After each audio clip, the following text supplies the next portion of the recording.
If you want to know what's happening in women's soccer here in Adelaide, you need to go to the head coach. Ivan Karlovic joins us now. Ivan, thanks for your time, mate. Cheers, guys. 3 years sitting in the seat, seen a few changes, and now you've had to deal with Corona. Has it been an interesting 3-year journey for you? Yeah, it has. It's been one where I took over and initially was to try and develop the program. It's a program that's been under-resourced and underachieved for a long period of time. And I feel that we've started to get some of that going now in terms of the facilities, the support network around the players has been there. And I think the quality of football now we're starting to see out of the girls is a lot better. They're still young. They're probably one of the youngest sides in the league, but I think we've laid the foundation now, so over the next few years we can really start to make some headway. I was going to ask you about the team, because I know a couple of years ago I got really involved. I love my soccer, football, whatever you want to call it. And I got really intrigued by the women's game, because there's some class. I think Sam Kerr and players like that draw you to the game. But we were pretty good. I thought Adelaide United were pretty good. We finished not in the top 4 or 5, but we were up there. We were way up there. Last year we fell away a little bit. Reason for that? Is there a big reason for that? Is it players? Do they leave? Do they? We lost a fair bit of experience from that year. We had Emma Checker, who's in the Matildas, who's just signed over in France, a professional contract over there. We had Michelle Heyman, a former Matilda as well, who retired. And then a couple of our international players were all experienced internationals from overseas. So this year the side was a lot younger, and as you know in sport, once you start to lose a little bit of experience, it becomes more of a challenge. And that was really evident in when the games were close and we were just unable to either hold out or score a goal. It seemed like a pretty frustrating year, actually. I mean, I really enjoyed watching the soccer last year, and I thought the Adelaide were fantastic in controlling a lot of the play, but they just couldn't seem to score.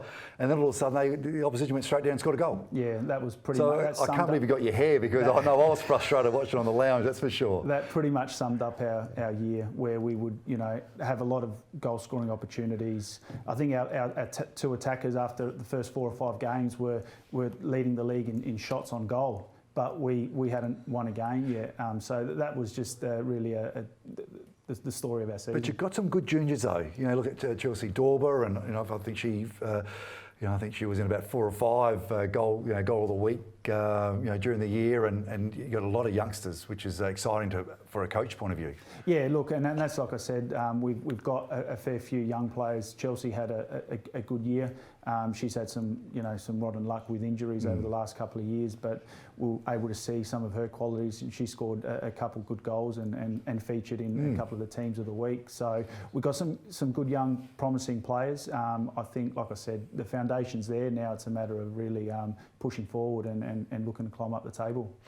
Well, when you talk about got some really good young players, we know there's a developing curve with that, and sometimes it can be accelerated, sometimes it can't.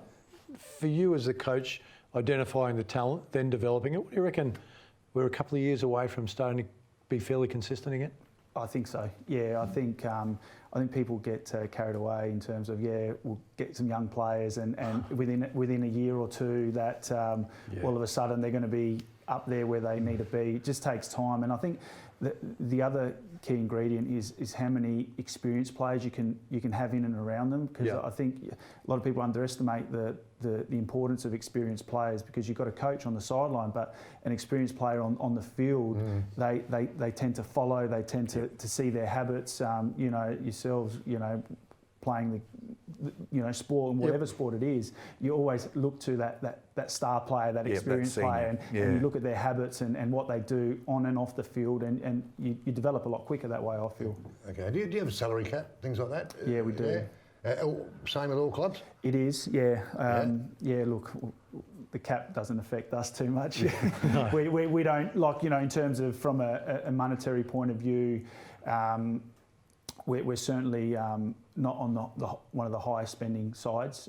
You've got clubs like Melbourne City, who their side's pretty much a Matildas side. Does that make this unfair? I mean, why can't we spend a cap? We haven't got the money. Is that the? We haven't got oil tycoons that are bankrolling the club, really, in a sense. So they're owned by the City Group, who own Manchester City and a number of clubs around the world. So. Yeah. Ivan, you look at the scenario where the Australian Football League women's obviously just was huge and still is. The opportunity of the World Cup in 2023 for women's soccer is going to be massive. And I was actually in France last year when they were playing the World Cup, and the buzz, grandstands, you can't get tickets to the big games. You just couldn't get tickets, and obviously that's going to be great for Australian women's soccer. Hopefully, you can make the season a bit longer, so the talent will stay here in Australia rather than going overseas and playing a longer time here in Australia. Yeah, look, I think it's a huge one for Australia to get the World Cup. I think we're only about less than 48 hours away from finding that out. How exciting! Wow. And Japan pulled out of the bid, I think, about a day or two ago. So it leaves us, I think, with Colombia. So I think everyone's pretty confident, but based on the last World Cup bid for the Men's World Cup in 22, I think you can't really count your chickens, before they hatch. So until we get the green light, I think it's great to be confident, and it would be a huge bonus for the women's game. But I think sport in general to be able to get the World Cup here. Your history is Adelaide City. Yep. Adelaide City, one of my old teams. The old Adelaide City. NSL. I've always been intrigued with the football in South Australia. Adelaide United, they're in there, they're up there, and always been a pretty good club for quite a while. We're due for 2 clubs. Do you think that? I mean, a lot of people say to me, why don't we have 2 soccer teams, or football teams, if you like? The derbies and why is that? Is it money again? Or cash? I'd love to see Adelaide City in there. That's what I'm not too sure. It's probably above my pay grade. That one. Has it been talked about though? I think they're talking about a second division. I think that is really, really high on the agenda now. The second division to provide a platform for the players that aren't in that A-League setup. Because there's only a certain amount of professional contracts. Then you throw in some international players on top of that. The amount of opportunities for local Australians is not that high. Not that good. So I think they need to find another platform. So a second division is really high on the agenda, and I think if they can get that going, I'd like to think there'd be another team from Adelaide, which will give other players who are playing in the local NPL an opportunity that they might not necessarily get. Because they're black and white, aren't they? Yep. Yeah. Let's go back to only a guess. Let's go back to 2014. Head coach of the Metro Stars. That must have been just run it through. I mean, for the people who don't know, you won basically the National League in our local club, and I just remember just following it through. You just kept on winning and winning, and you're coach of the side. How important was that? Yeah, it was probably the first year that competition. It started the year before, but there was only I think 2 or 3 states that were involved.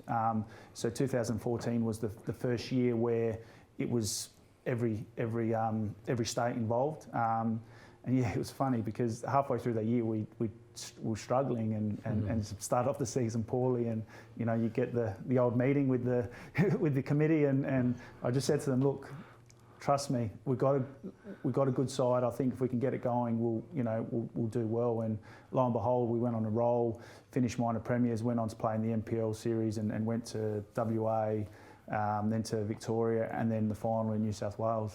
Did you apply for this job? Which job? The girls. The girls. I was involved with the youth boys prior, and the club approached me about coming on board to help and take over the women's. What was your first thought, Owen, when they said, how would you like to coach the national women's team? I thought I'd better ask my wife first. No, all jokes aside, I'd done a little bit of work with them, and I'd really enjoyed my time with the girls. They were really receptive. They play the game with a passion still, and really play with that love for the sport, as opposed to any accolades or any sponsorships or any financial benefits that come along. So that's what I really enjoyed, and they were like sponges, willing to learn and committed to the cause and worked really hard. Okay. Disruptive this year, obviously, with COVID and everything else. How's the preparation looking, rolling into the start of next season? Yeah, the challenge is not knowing when the season is going to be starting. So the local competition starts this weekend for the local NPL girls. So that'd be great to have them back on the track. Yeah, Ivan, great to catch up with you, mate. We look forward to chatting to you when the season gets underway. No, it's always a bit of pressure on the coach, and it was good that you enjoyed watching them play while they were losing, because I'm sure that's what Ivan enjoyed as well. Well, he said twice. He said twice. I saw a couple of great wins as well. I saw a couple of great wins by the girls. So they're a good side. Let's watch out for them for this year, that's for sure. All right, stay with us. Back in a moment.